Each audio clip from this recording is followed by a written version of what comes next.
Well, hello again, everyone. Um, I'm offering a series of videos on how to promote vibrant health according to Ayurveda. So last time I talked about what we call ojas in Sanskrit. There's no perfect English equivalent for the word ojas. I like to use the word vibrancy.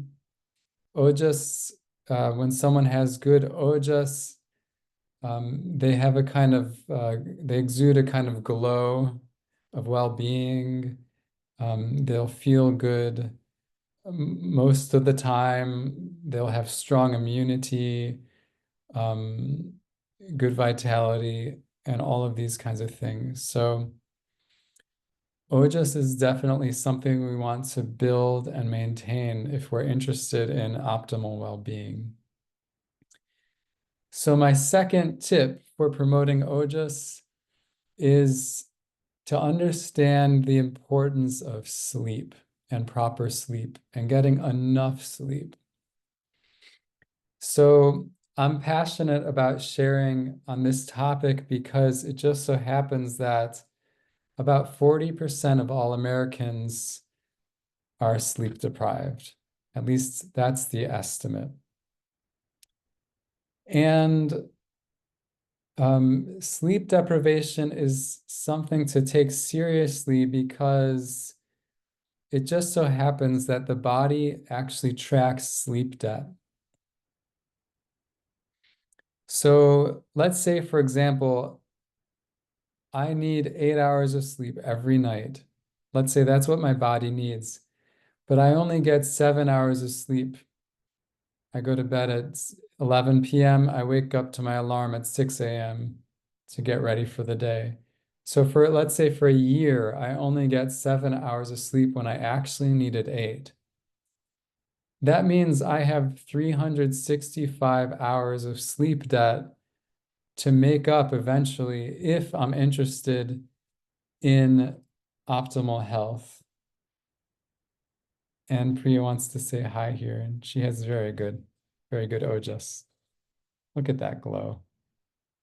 She gets a lot of sleep. She gets her sleep. Um, so hypothetically, if we have a couple hundred hours of sleep debt, that means we need to get an hour extra of sleep for a whole year or something before we can really have that full vibrancy, that wonderful ojas that we're going for, that vitality. So sleep debt is something best prevented if we can. Um, and it's a wonderful thing to try to make up some sleep debt if we have that.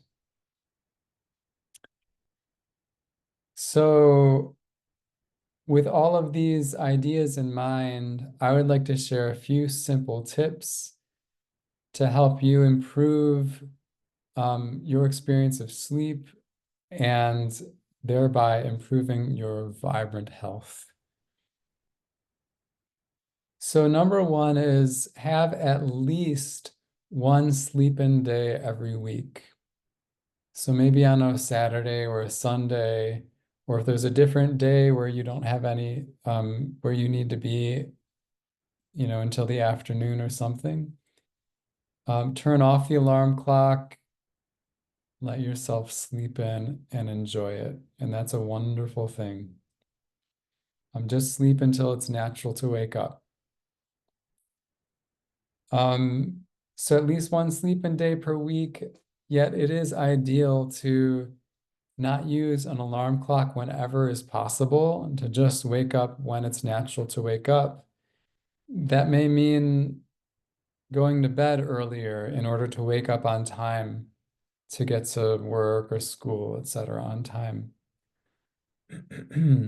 So the other benefit of not using an alarm clock is the sleep cycle gets to come to its own kind of natural organic completion. And any dreams that are going on will also come to their natural completion without being interrupted. And um, all of these things are good, beneficial to have this just kind of natural process happen. So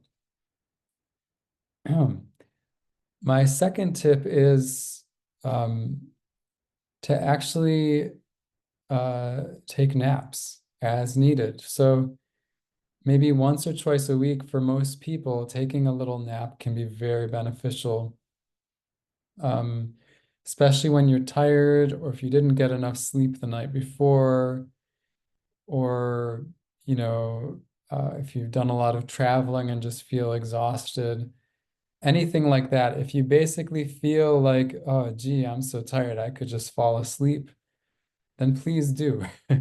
It's your body telling you that it needs rest.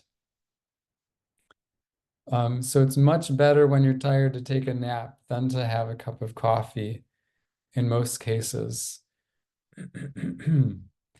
Um, so one guideline with naps that, you know, you really have to see what works for you, but it's an idea that it's best not to nap around, say, after 3 p.m.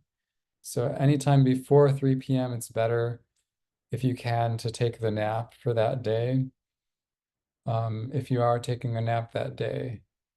Um, the only reason is because naps in the late afternoon or evening can make it difficult to fall asleep that night. So, like I said, it just depends on what works for you. Um, so to conclude this short video, you know, I could easily talk about sleep for a whole hour. Um, but I want to keep it kind of simple. So to conclude this video, I will talk about a couple common sleep disturbances. And there are two basic sleep disturbances that can kind of interfere with getting quality sleep. So the first one is difficulty falling asleep. So let's say you're laying in bed around 9:30 p.m., but the mind is just so busy that you have trouble falling asleep.